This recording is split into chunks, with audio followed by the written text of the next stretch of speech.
What's up, everybody? What's up, MGTOW? So this is kind of a response video to KnowledgeIsPower's video on evolution, and the video is titled Evidence Against Evolution. And this isn't really like an attack video or anything, but more to the point, he was asking in the video, how can someone believe in evolution? So I guess I'm just kind of doing a response to that point that he made in the video, because I mean, personally, I can see a lot of the arguments against evolution, and he's using kind of a more of an intelligent design type of argument where, yeah, I mean, I get it. I mean, there's some pretty good arguments against it, or not even arguments, but just like statements, like, for example, how many tornadoes would have to hit a Mercedes-Benz factory for the parts to just randomly form into a perfectly made car that runs and everything.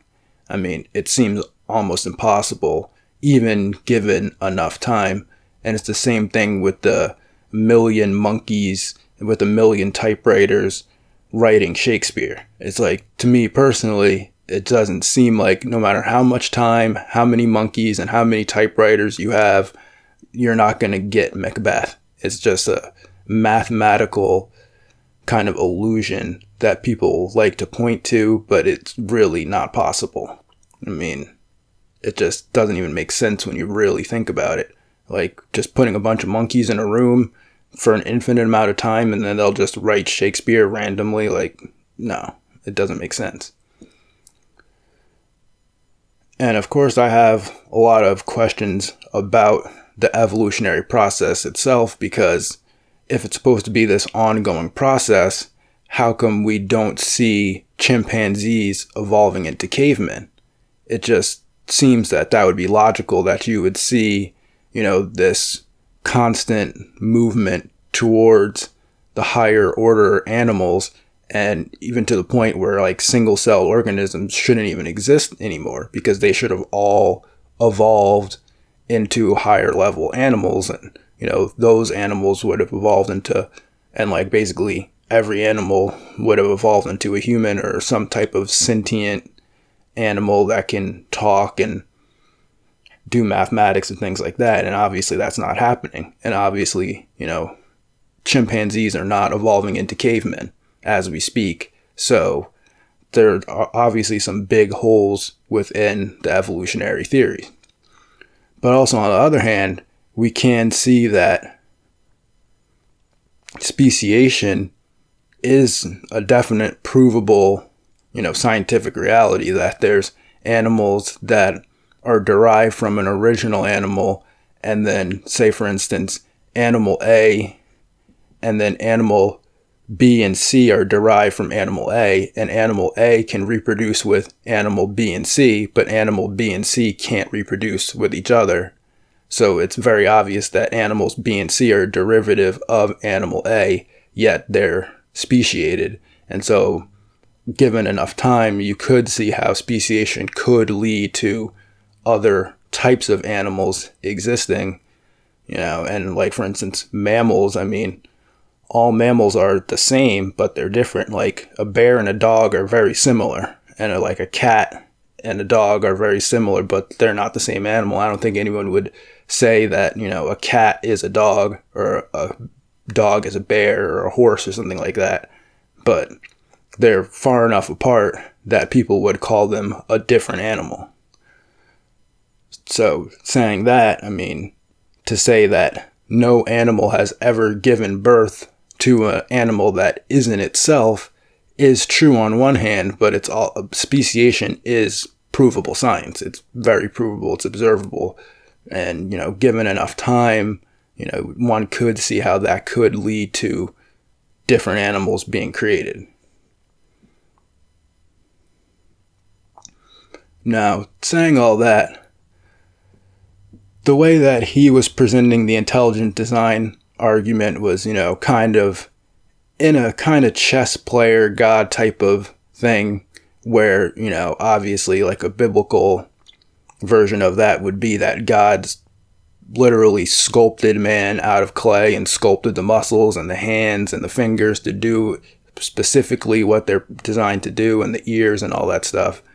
And yeah, I mean, logically, it's very hard to see the causation of how some of the body parts would have just evolved naturally over time because they're dependent on each other. So it does kind of call into some question about causality and stuff when you're talking about evolution. But also looking at the chess player god type of thing, it kind of, to me at least, it precludes free will.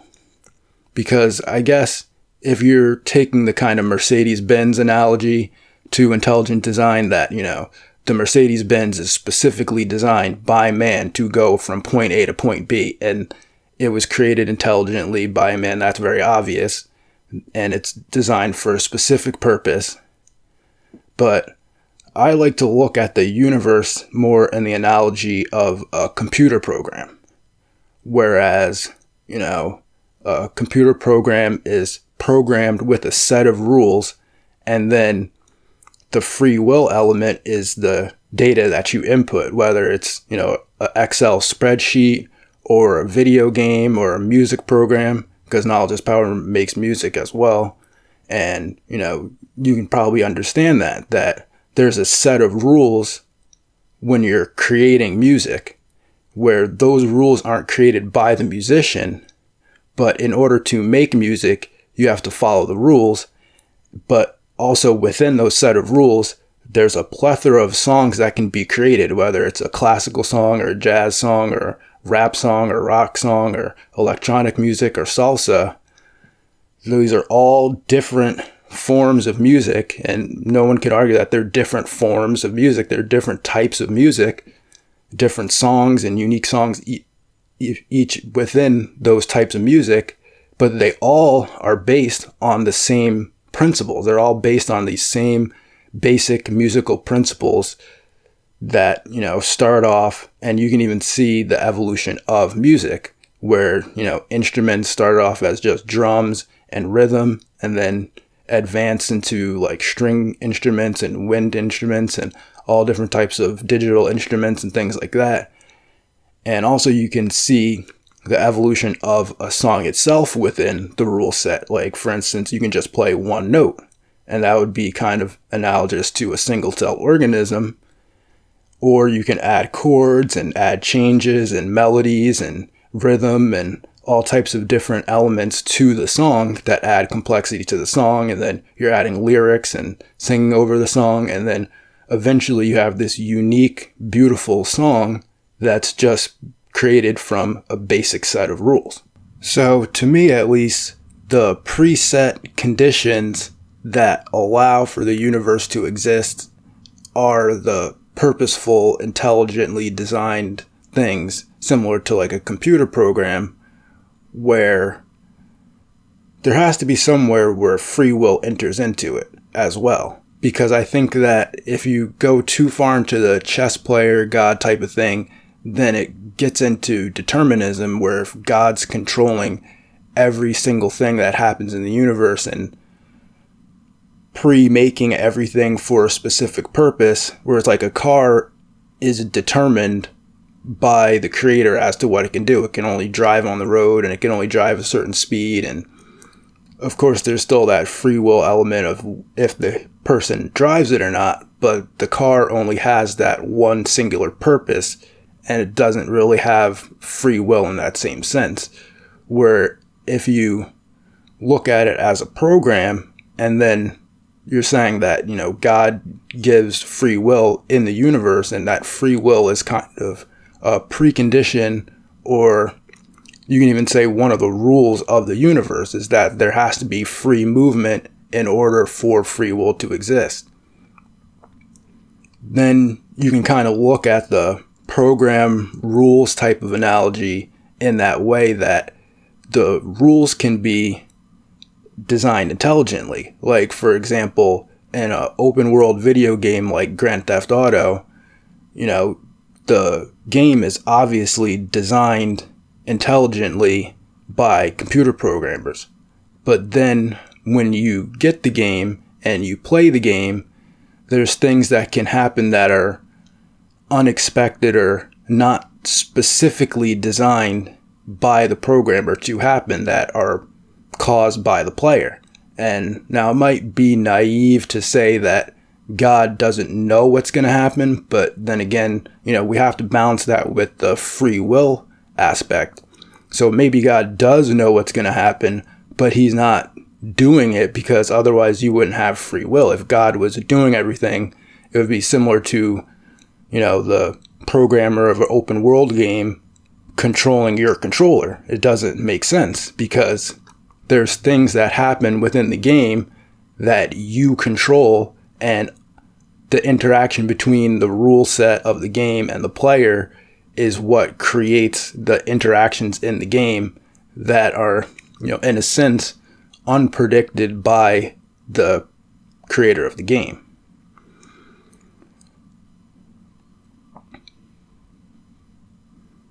So we can also see those type of aspects in like what I was talking about with the music, where, the musician creates the music within a certain set of rules. And I think that, for me at least, it solves the problem of evil in a certain sense, where it's like, why do babies get cancer? It's just because the rules have to stay the same. Because, like, for example, if the rules are created in an intelligent sense, then there are going to be things that happen, say for instance in the game, where your character gets killed. You don't want your character to get killed. It's not good for your character to get killed, but it's part of the rules of the game that if your character gets shot, then it's gonna be game over. So I guess just to go with the free will thing, that things have to be able to move freely. And then also, if you look at it from a microcosm thing, which I think Christianity is saying that, when they're saying that man is created in the image of God, not that man is God, but that if God is this kind of self-generating thing that generates itself through its own will, then in a lower sense that man would be able to do the same thing, and that the universe itself would also be able to do the same thing. That it would be able to generate within itself things that represent itself. And if itself, I guess, is representing life or will, because that's kind of what God's representing. God's representing the will to create, the will to do things, because that's God wills the universe into existence. Then within the universe, there's will. And then that will goes into all the things that are in the universe, causing the free will. And it's just a part of physics. Because even if you look at the higher levels of physics, those same physicists are kind of saying the same thing. That, if you've got your weak nuclear force, strong nuclear force, electromagnetism, and gravity, and then you have this universal constant, they're saying that if any one of those things is off by 0.0000000%, then the universe can't exist. And so that for me seems enough of like a programming type of thing that requires some level of intelligence, because it's kind of similar to programming any computer program. You might have a couple million lines of code or 100 million lines of code, and if one digit or whatever symbol is off, then when you try to load the script, it'll be a program error. So the only way that it can work is if the programmer intelligently goes in and creates every line of code and makes sure that every line of code works, and then that creates the rule set within the program. And then once you're using the program, like if you're using Excel spreadsheet or something, you're the one that's putting in the different data inputs and telling it to do the calculations and getting different outputs than other people, because you're putting in different information. And so, again, like I'm saying, it doesn't seem like it's that far of a leap to just look at the universe itself as a life-generating type of program or machine or something like that. I don't want to say it's a machine, or program, but I mean, the analogy of it, that, if it's representative of the will of God, and the will of God is to create the universe, and then within the universe, the universe is creating stuff. It doesn't seem like it's that far to say that, well, the universe creates life. And see, I think that's where I differ from an atheist, because an atheist looks at it as if it's all an accident and it's just random, and it's how many times out of 1,000,000 billion times could it possibly happen.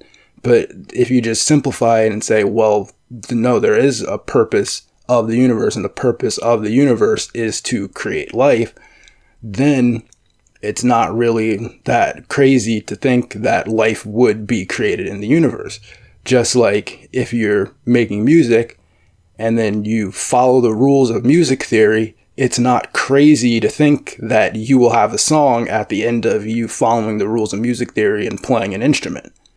So to me, like, if you're asking how could I believe in evolution, that's what it is. It's just not that big of a leap to think that if free will exists in the universe, and that the preconditions for life basically is free will, and that all these other type of rule sets and things are just there to produce life.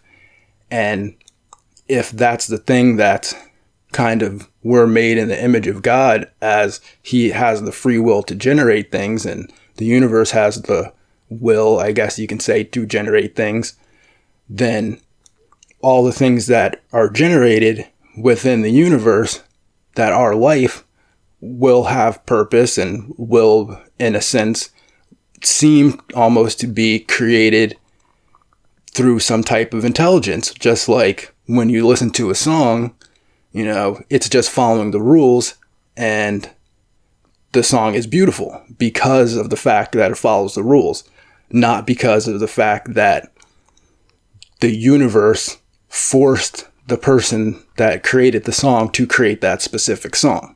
It didn't. The universe isn't sitting there with you while you create the song.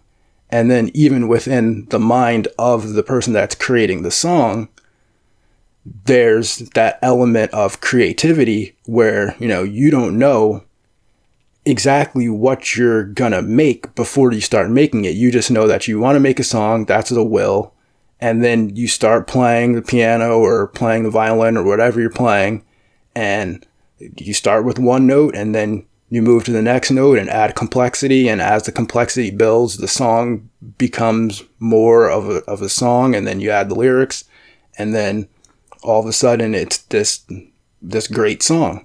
And vice versa, if you don't follow the rules and you play the wrong notes and you play off time, then the song's going to be bad, and it's not going to be a song that people want to listen to, and it's not going to be a good song. So to me, it does, I understand where people are coming from with the specific intelligent design of man, and saying that, man is specifically crafted by God. But again, I don't want to ascribe attributes to God like he can't predict, or, things like that. But if you look, for instance, at capitalism and the system that capitalism uses, where the free movement of ideas and the free exchange of products and services creates the economy, and the economy is this thing that's outside of man, and it doesn't control man, but, the economy itself is a thing that is created by man that generates, these new products, these new ideas, these new things, and it's not in a micromanaged way. Like, for example, I don't think communist state planners could plan the cell phone. They couldn't plan the nuclear bomb. It's something that evolved over time through the free movement and free exchange of ideas. And so in that same way, you can see how something that seems as perfect or as purposeful as man could possibly be generated through a process of rules following, just basic principle rules following, just the same way that different songs can be created through following the same basic principles of music, or different computer programs can be generated just by following the basic principles of computer programming. It just doesn't seem as crazy then, if you look at it from the perspective that the rules themselves were purposefully created in some way, or the rules themselves have some type of meaning that is for the purpose of creating the program, creating the music, creating the game. And I mean, of course, if you look at it as it's just a random accident and it's like a lottery of how many times per billion times did it fail before it happened, then yeah, it does seem almost as if it's impossible, because it's a million times a million times a million times a million times a billion over an infinite amount of time. It still doesn't add up to something as unique and something as purposeful as like a person or a song or something like that. And so therefore it does seem as though free will is one of the laws of nature that exist even before life exists, just like some of the other laws exist, and there are these preconditions for life to exist. So yeah, I mean, that's pretty much it. I don't want to go on too long about it, but you should also check out KnowledgeIsPower's channel. He's got a lot of different MGTOW videos and some theological videos and some music videos as well that are really good, actually. And I'll put a link down below, and hopefully this makes sense as to how somebody could possibly believe in evolution. So that's all I got for this one. Have a good day and go MGTOW.